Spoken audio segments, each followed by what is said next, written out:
সারাদিন কোথায় ছিলি? সে কৈফিয়ত আমি তোমাকে দেব না। তুই ছাড়া পেলি কি করে? কারা তোর জামিন নিল? এই প্রশ্ন করার অধিকার তোমার নেই।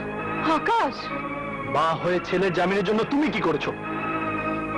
আমি ডানার বাবার কাছে গিয়েছিলাম, ভেবেছিলাম আমার প্রস্তাবে রাজি হলে সেই তোর জামিনের ব্যবস্থা করে দেবে। ভরা মেহফিলে যে লোক তোমার ছেলেকে অপমান করলো, চোর প্রতারক বলে পুলিশে ধরিয়ে দিল, সেই লোক তোমার ছেলের জামিনের ব্যবস্থা করে দেবে এমন দুরাশা তোমার হলো কি করে?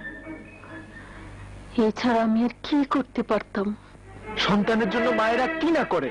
মানুষের দুয়ারে দুয়ারে যেতে পারতে, ভিক্ষে করে জোগাড় করতে পারতে আমার জামানতের টাকা, কিন্তু সেসব কিছুই না করে তুমি এমন একটা লোকের কাছে করুণা ভিক্ষা করতে গেলে, যার কাছ থেকে তোমার ছেলে পেয়েছে চরমতম লাঞ্ছনা, ঘৃণ্যতম প্রতিদান।